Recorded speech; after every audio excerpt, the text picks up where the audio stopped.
নাম ফুলেশ্বৰী কিন্তু তেওঁ ফুল বুলি নাভাবিব ফুল নহয় ঢকুৱাখনাৰ ফুলেশ্বৰী দত্ত আগ্নেয়গিৰি প্ৰকৃতিৰ স্বাৰ্থত সমাজৰ বিৰুদ্ধে যুঁজ দিয়া এগৰাকী সাহসী মহিলা তেওঁ মই বৰ্তমান উপস্থিত আছো লখিমপুৰ জিলাৰ ঢকুৱাখানাৰ কহাঘাটত আৰু এই কহাঘাটতে এগৰাকী মহিলা আছে এগৰাকী মহিলা নাম ফুলেশ্বৰী দত্ত যি তেওঁ প্ৰকৃতিক ৰক্ষা কৰিবৰ বাবে সমাজৰ বিভিন্ন নিন্দা সমাজৰ বিভিন্ন কৰ্তনাকো আওকাণ কৰি আহিলে সমাজৰ হাজাৰ নিন্দা ঘৃণাৰ পাছতো প্ৰকৃতিৰ জামাদাৰ বুলি খ্যাত বিলুপ্তপ্ৰায় সগুণক ৰক্ষা কৰি গ'ল লখিমপুৰ জিলাৰ ঢকুৱাখনাৰ এইগৰাকী মহিলাই 1989 চনত লখিমপুৰ জিলাৰ ঢকুৱাখনাৰ ফুলেশ্বৰী দত্তৰ বাৰীত সগুণে প্ৰথমে এটা বাহ সাজিছিল অসমীয়া সমাজত প্ৰচলিত জনবিশ্বাস অনুসৰি সগুণে ঘৰৰ চৌহদত বাহ সজাটো অমংগলীয়া কথা সেই বহুলোকে গছজোপা কাটি দিয়ে নহলে চৌহদটো এৰি দিয়ে তেওঁকো গাঁৱৰ মানুহে সগুণে বাহ সজা গছডাল কাটি পেলাবলৈ কৈছিল কিন্তু তেওঁ তেনে একো নকৰিলে মানুহৰ উপদেশ ককৰ্থনা সকলো আওকাণ কৰি গছজোপা বচাই ৰাখিলে সামাজিক আচৰণৰ বিৰুদ্ধে যোৱা বাবে মানুহে তেওঁক নিন্দা কৰা হ'ল ঘিন কৰা হ'ল কিন্তু সগুণ কেইটা ৰক্ষা কৰাৰ স্বাৰ্থত এনেবোৰ কথায়ো তেওঁক তলাব নোৱাৰিলে 1999 চনৰ পৰা এই সগুণখিনি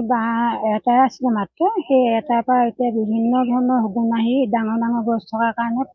পুৰণা গছ থকাৰ কাৰণে বহুত সগুণে বাঁহ ল'লে কিন্তু ৰাইজে মোক বহুত ককৰ্থনা কৈছিলে যে এইখিনি মই ঘৃণনীয় সেইখিনি নলৈ তেওঁলোকৰ পৰা মই আঁতৰি ৰাখিছিলোঁ কাৰণ তেওঁলোকে যি কয় কৈ থাকিবলৈ দিছিলোঁ তেওঁলোকক মই আশ্ৰয় দি ৰখাৰ কাৰণে তেওঁলোকে এতিয়া এটা বাঁহৰ পৰা এতিয়া 4টা 5টা বাঁহ হ'ল এতিয়া সগুণৰ সংখ্যাও বহুত বাঢ়িল গতিকে মই গছখিনি কোনোবা মানুহ আহিলেও মই কাকো কাটিবলৈ নিদিয়াকৈ সুৰক্ষা কৰি ৰাখিছোঁ সগুণখিনি পাছলৈ বুজি পালে স্থানীয় ৰাইজে ফুলেশ্বৰী দত্তই ক'লে মই চৰাই চিৰিকটি বহুত ভাল পাওঁ সেইবাবেই মই সিহঁতক ৰক্ষা কৰোঁ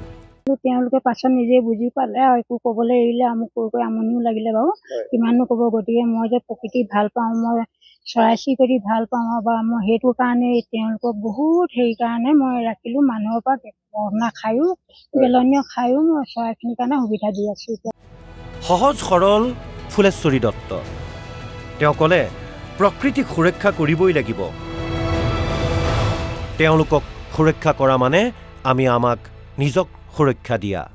নিজৰ ল'ৰাহালক যেনেদৰে মই ৰাখিছোঁ পোহপাল দি গতিকে প্ৰকৃতিকো মই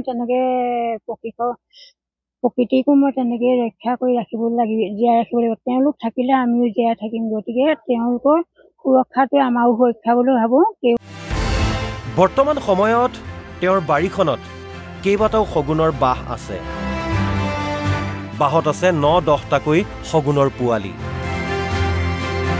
কোনো দিনত তেওঁৰ বাৰীখনত উৰি আহি পৰেহি 50তকৈও অধিক সগুণ 3টা বা 4টামান বাহ হ'লগৈ এতিয়া প্ৰায় কেতিয়াবা 50-60-70টা সগুণ ইয়াত পৰেহি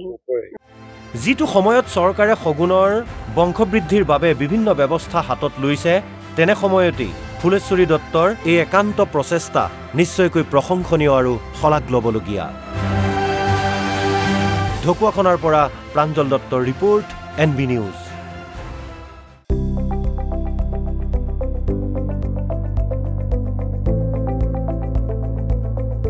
NB News সহজ সৰল ভাষাত নৱভাৰতৰ কথা